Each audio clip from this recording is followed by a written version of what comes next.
Hi guys, and welcome back. Following the mega first impression review from last week, I'm now starting to release the reviews of the actual IEMs that I talked about. But I also decided in this particular one to mention a few other new IEMs and, well, basically review them as well. But in this particular one, the focus will be on the Tiandirenhe TD19, the Leteciel the Shark, the Zhulinniao Z3, and the Aurora Ultra from RoseTechnics, which were the IEMs that, or some of the IEMs that last week I mentioned in that first impressions. Joining them, I've got two IEMs here which are to help review these ones, specifically the TRI, the Draco, that has a similar configuration to the Zhulinniao the Z3. I've also got the IVipQ, the IVipQ 14, the Shanghai, which is exactly the same thing, the twin brother to the Leteciel Shark. And then on the top there is where I have four newcomers. I've got two IEMs from a brand I'm not gonna butcher the name, called Coony, the CC1 and the CN1. They use LCP drivers, and their price is around $30, give or take. And in that side there, on that side, I've got two IEMs from Pirole Audio Store. Pirole, if you guys don't know, actually makes IEMs for other brands. And I've got there a metal shelled version and then a resin shelled version of a particular model, which is a PD that uses a beryllium coated driver. Anyway, let's get into this so this doesn't drag on and isn't a review of hours like sometimes I get carried away with. I'm going to start here with the Leteciel, the Shark. As I mentioned, the Shark comes with a nice little accessories package. Brings a nice little cool case, brings some nice tips. The cable could have been a little bit better, but it's fine. And then internally, it's a three-driver setup. It's got a 10 and 8 and a 6 millimeter. The 10 and the 6 are coaxially mounted, and then the 8 is separate, if I'm not mistaken, if memory serves me right. But anyway, irrespective of that mounting disposition or that hardware disposition, it's three drivers. And if you guys recall, when I reviewed the IVipQ 14, the Shanghai, I said that it was a mini but non-serial. That one also uses three drivers, three separate drivers, and it's basically what I said about the IVipQ. Oh my God, about the Shanghai. Let's put it that way, which is that it had a really nice organic type of sound. With a really nice transition from the bass from the sub bass into the mid bass, and then that into the mids, upper mids, and treble, and very well done. Nothing to be said there. Extension as well, past 10K was ample. But overall, the sound of the Shanghai, much like, no, exactly the same like the Leteciel, the Shark, is an organic sound. It's got a warm component to it. It's a very easy to listen to. It's an IM that's very easy to listen. I think maybe some which will be a little bit sensitive to the pinna gain area might find that area just a little bit overly energetic. I particularly didn't find it that way. I find that actually the balance between the three frequency, let's say, the three main frequency divisions is pretty well done. The driver choice inside seems to have been an adequate driver choice to do that properly, and above all, the tuning is properly done. So, great male vocals, great female vocals. I would say the male vocals are the ones that probably stand out a little bit more. In the female vocals, on occasion, there is maybe a little bit lack of extension, but then again, that it could be just me, because my old ears are already playing tricks on me. So maybe the majority of you that still have your full hearing capabilities will not notice that. In terms of its timbre and tonality, I think great, fantastic. I mean, for me, I've got absolutely nothing to say in that regard. It's spot on. Extension, again, very nicely done. There's no sibilance, there's nothing.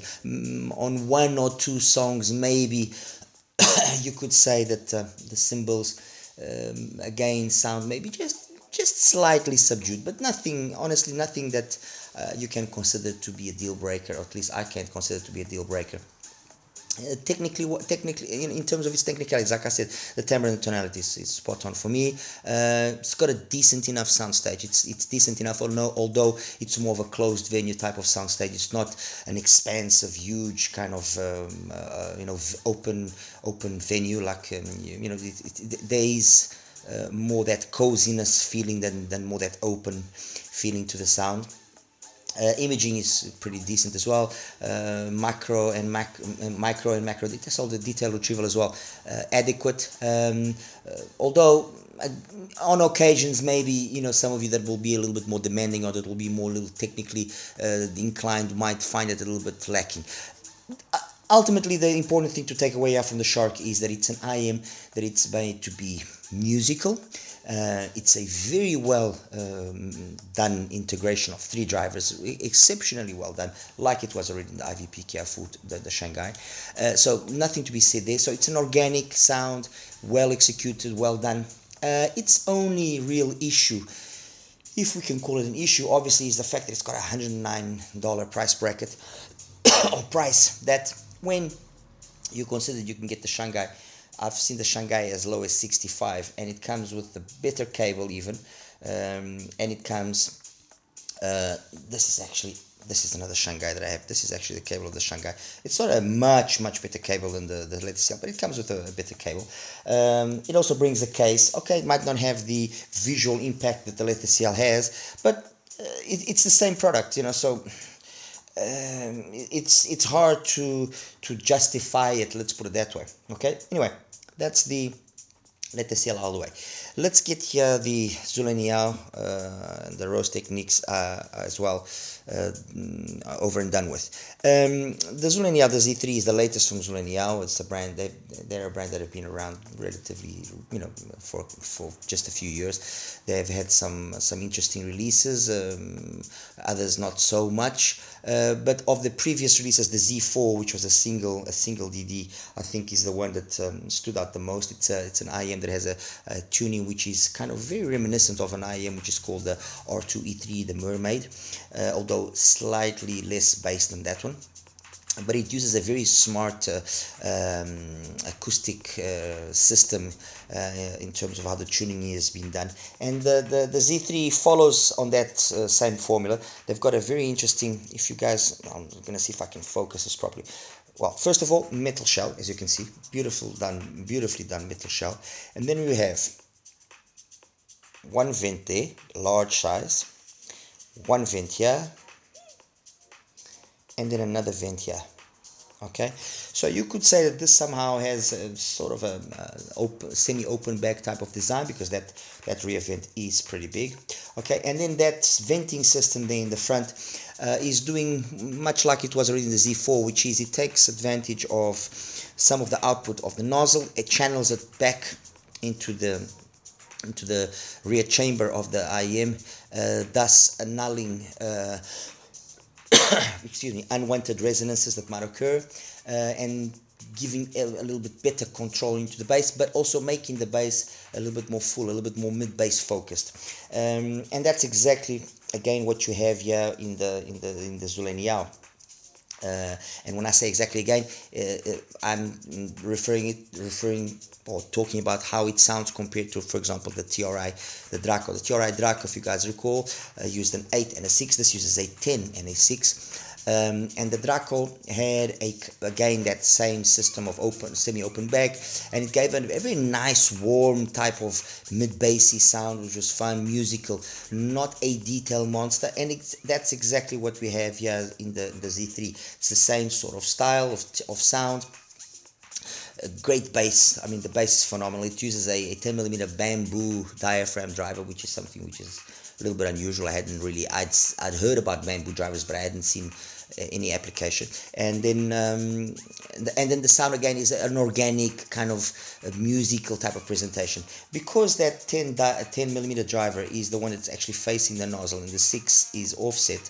I think that maybe that is also contributing to the mids and upper mids, well, the upper mids and treble being slightly more relaxed, as it has, as that part of the spectrum has to be channeled through a tube, ultimately not really a tube but a duct to the output. There's pluses and minuses, I guess, into having done things that way. Like I said, if you are wanting an IM which is a detail monster, no, this is not the IM for you. The sound will be very much, like I said, a sound similar to the TRI Draco, but in my opinion, better executed, especially in the bass. The bass is more incisive, it's a cleaner, it's a more dynamic bass. But it's a sound that is a little bit lacking in detail when I compare it, for example, to the Shark, which is again another full dynamic driver IEM.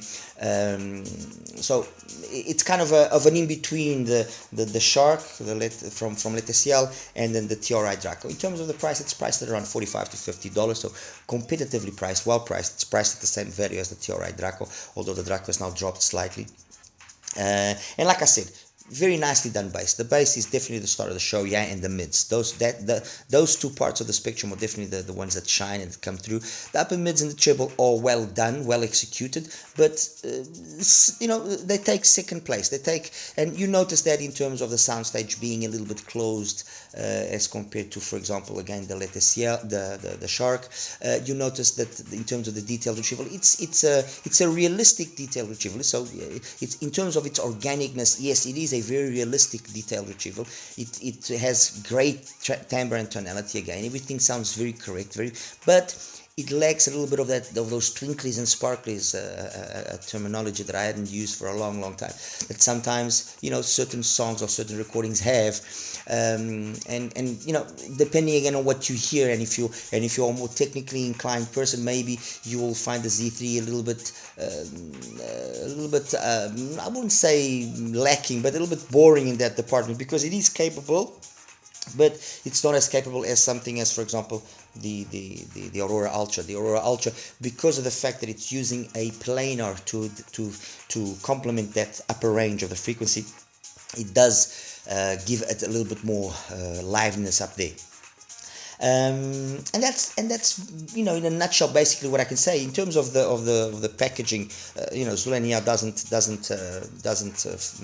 disappoint. It brings a case, it brings nice tips, it brings a decent cable. The presentation is nice. It's, you know, it looks the part. The IM looks the business. I would have liked, in terms of the cable for the ear hook, to have been a little bit more relaxed. It would have helped out to make it sit in the ear a little bit better. It's although it's small, it's a relatively heavy IM, so that ear hook, you know, depending on how it will sit in your ear, might be pushing against your ear too much and kind of pull the IM out. These are not the stock tips, by the way. These are actually not the stock tips. I'm using some tips from Pinon, because I mean, these tips really work well worked well with the IM and worked well in my ear. So that's it.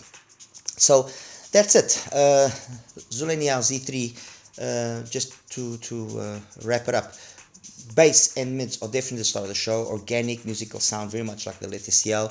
It just is a little bit more relaxed in terms of the upper mids and treble as compared to the Leteciel, as compared to the TRI, which is again a dual driver setup.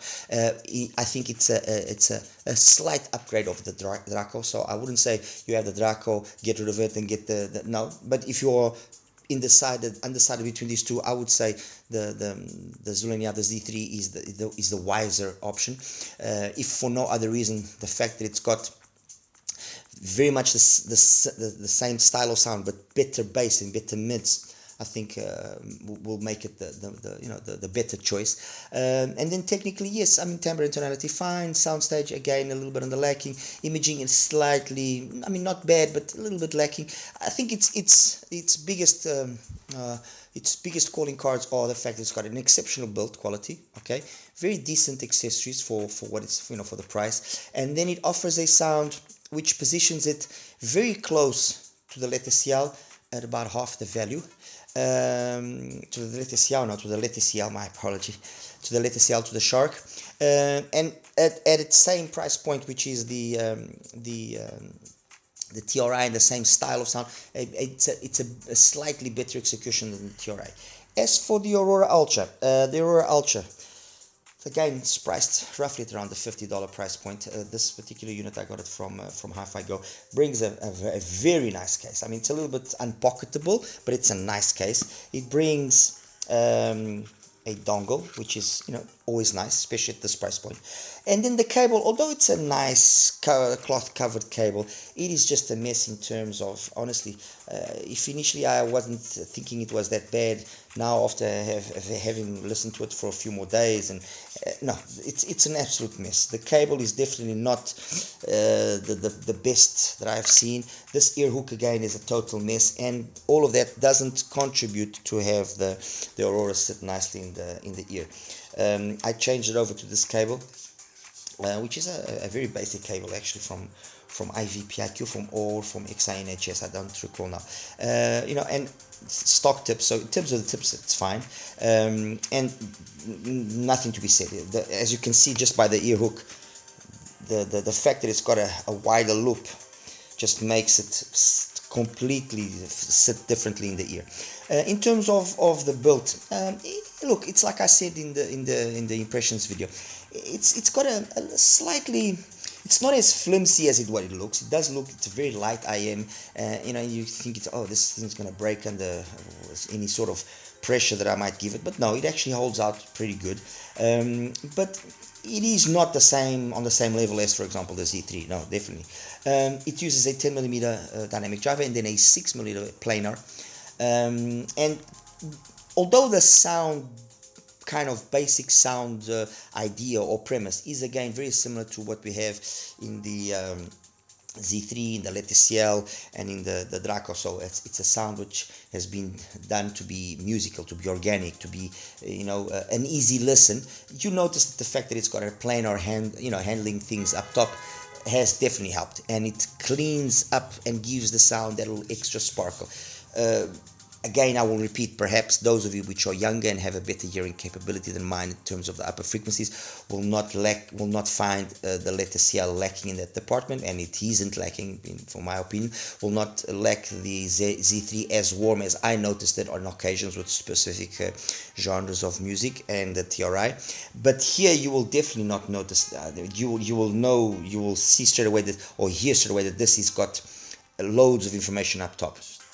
Well done. It's not aggressive. It's not.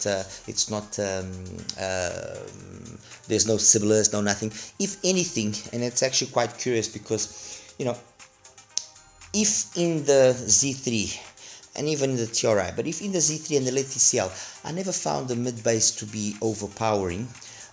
In this particular case here of the Aurora Ultra, in certain occasions I did find the mid bass to be just a little bit overpowering, and to give the Aurora Ultra kind of a more V type presentation, which you know, when you listen to the Z3, you get a perception of a kind of a neutral warm, kind of neutralish warm presentation. The same thing with the TRI Draco. The Leteciel Shark also does come across as a kind of a I wouldn't say neutralish warm, but a warmish, slightly V kind of presentation.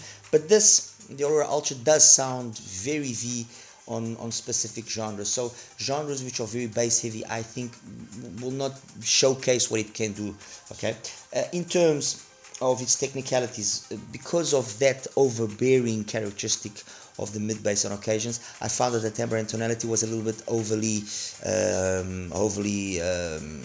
husky at times with certain, you know, just a little bit colored excessively. It's not that it was bad, but it didn't have a timbre and tonality, for example, that was as well executed as on the Z3.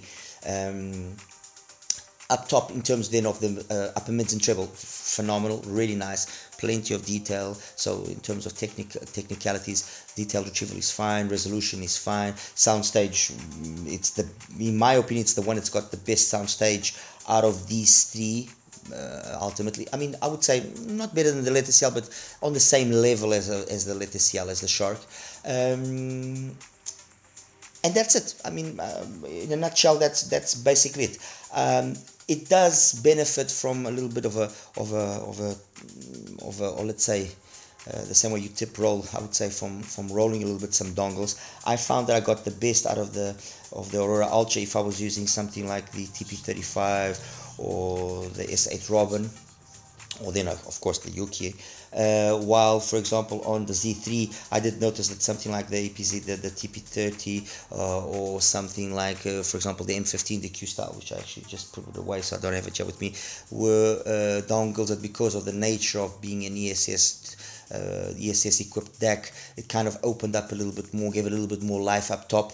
Or the Rose LC, the Rose SL, you know, the Elsa, that was also also a nice option for the Z3.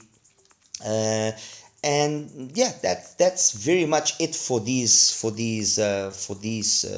three IEMs here. So Aurora Ultra, a really nice execution, will satisfy better those that want improved technicalities in terms of an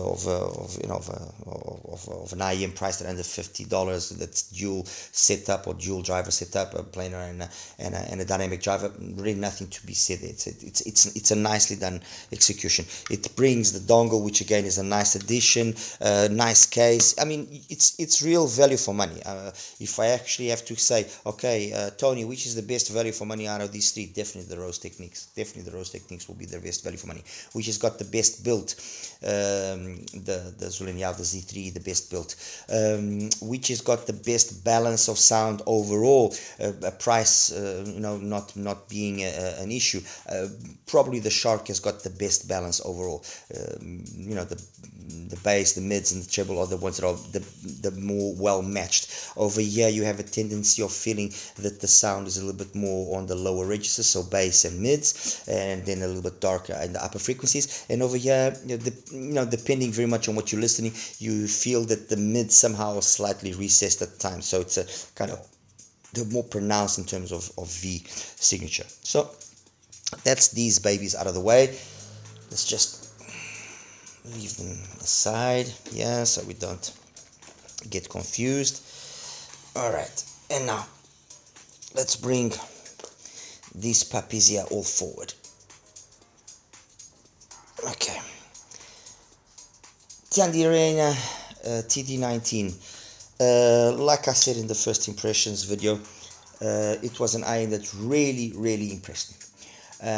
Fair enough, single DD priced at close to $40. It isn't an it isn't an easy sale when, for example, I have IMs which I just mentioned a few minutes ago, which are as good as they are. The Z3, the Draco, the Aurora Ultra are really good IMs. So this does have to have something special, and I think the thing that it has special is the fact that it has a tuning which again is a tuning that follows that warm, organic, old school type of tuning, but it's been very nicely done, and it's got a very nicely executed mid-bass liveliness, mid-bass energy, which coupled to the fact that it has got mids to keep up with it, it just makes for a very entertaining sound.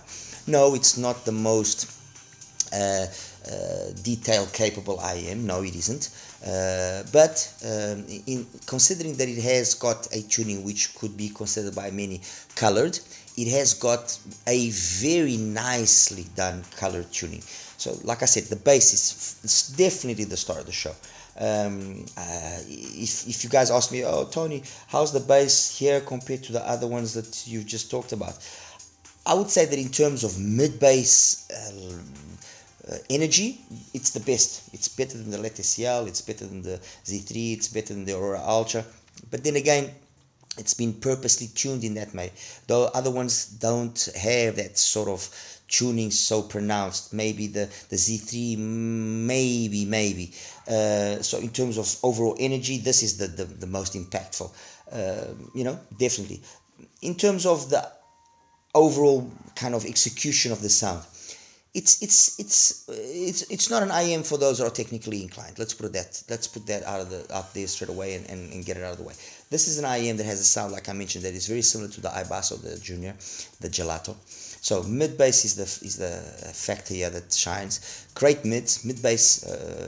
There's ample sub bass, but mid bass and mids are the star of the show. And then there's adequate extension up top, adequate extension past 10K, and then more than enough sub bass as well. So it gives you a warm, organic type of sound, engaging, fun, entertaining, but not a technically standout. In terms of technically, it's no standout. Really nicely built. In terms of the fit, it fit my ears absolutely flawless. And I think the fact that it's got this very well executed build plus the long nozzle, it actually was. I was able to really put the IM deep into my ear canal, and I think that's one of the reasons as well. It sounds so good. The fact that you can insert it so deep, it does help do away with any possible standing waves that will and definitely do occur, caused by the ear canal length and the distance between the actual nozzle and then the eardrum at the end.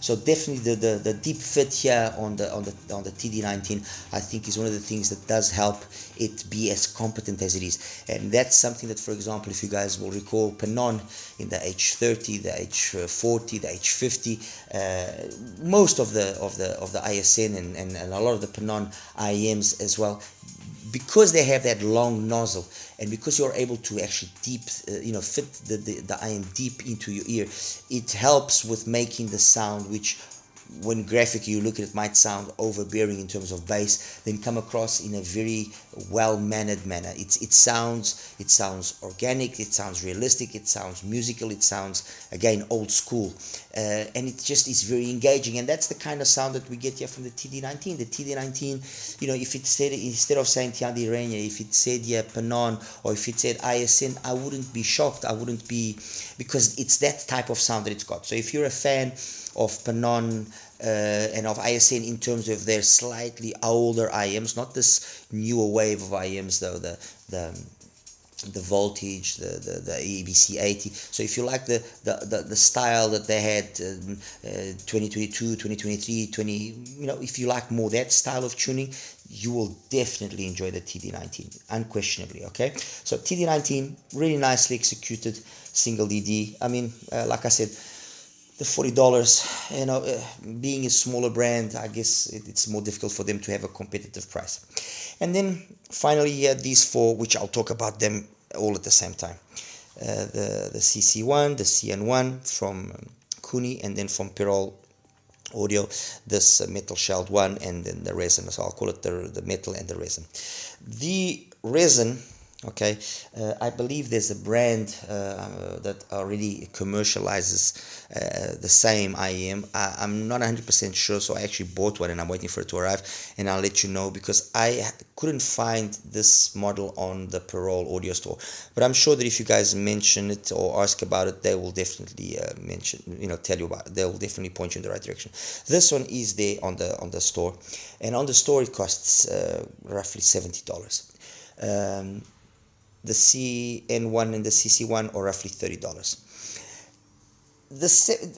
Considering it's a metal shell and considering it's a Beryllium driver, you could maybe make some argument for it costing that price. But that is not sufficient. It is a little bit out of context, the price of the metal shelled Pirole Audio IEM. Yeah, the Resin one, from what I have seen, from that other brand, which apparently has their IM made by Pirole, they're selling it for about $40, which integrates it more or less over here, and integrates it into the price of the Tiandirenhe, the TD19. So that kind of seems more sensible. The Coonys use an LCP driver. These use a Beryllium driver, which is one of the reasons that maybe will be the justification for the high price of the metal shelled one. Yeah. In terms of the tuning, the Resin and the metal, they have the same style of tuning. The difference here is the lower bass on the metal, and the fact that it's a metal shell, it makes that Beryllium driver come across a little bit more metallically than on the Resin. I personally prefer the sound of the Resin shelled version of this driver. It's got plenty of extension up top. It's got a tuning which is very similar to the tuning of the Leteciel of the Shark. It's got a tuning which is very similar to the tuning, for example, of the KZ, the Saga, the balanced version. And what does that mean? It means it's a sub-bass focused tuning, the Resin sub-bass focused with plenty energy in the mid-bass. Very nicely done mids, very nicely done upper mids and treble, no harshness, no aggressiveness, no sibilance, nothing.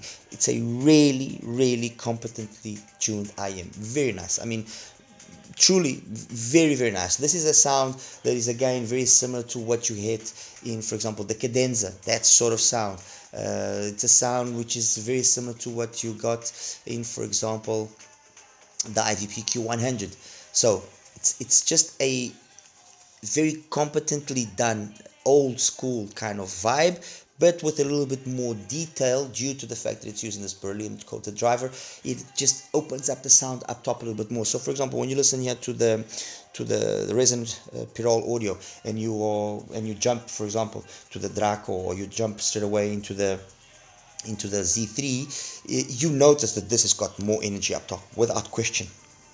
Definitely more energy, definitely more openness, so better soundstage, it's got a more grandiose sound, unquestionable. Compared to the Shark, it's give and take. They are very similar, and when you consider that this is just one driver, the Shark has got three, you have to give it its merit. The metal is very much the same situation, just with less bass, and then on occasion the fact that it's a metal shell, it introduces a certain resonances, or that maybe make the sound on occasion sound a little bit overly cold. But I mean, this is just me nitpicking, honestly. You do notice that there's a difference in the bass, and you do notice that there's a difference in the timbre of the bass. This bass is leaner, cleaner, but it's leaner. This bass is a little bit fuller because of the resin shell, but it's also been tuned with a little bit more energy, so it just sounds more impactful, okay? Cleaner, more clinical bass, more musical, more fun bass here. In terms of the mids and the upper mids and treble, they are tuned equal. It's just that because of the bass coming from behind, they then sound different. And here, because of again the metal shell, you get a feeling that metallicness of a Beryllium driver does come across a little bit more noticeable than it does here. Okay, over here the sound is always warmer, more musical. Over here, definitely more technical, more clinical.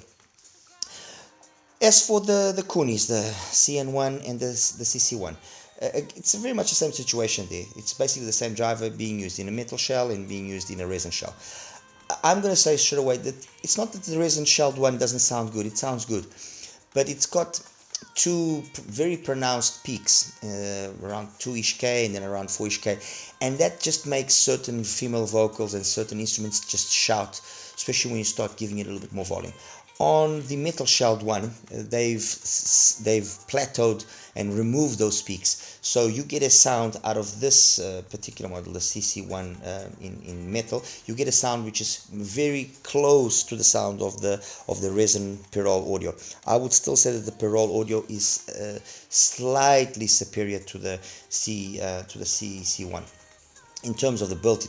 I mean, really nice build, nothing to be said there. Metal shell, it's nice. Again, the same situation here with the Pirole. I mean, beautiful shell, a little bit lighter than the CC.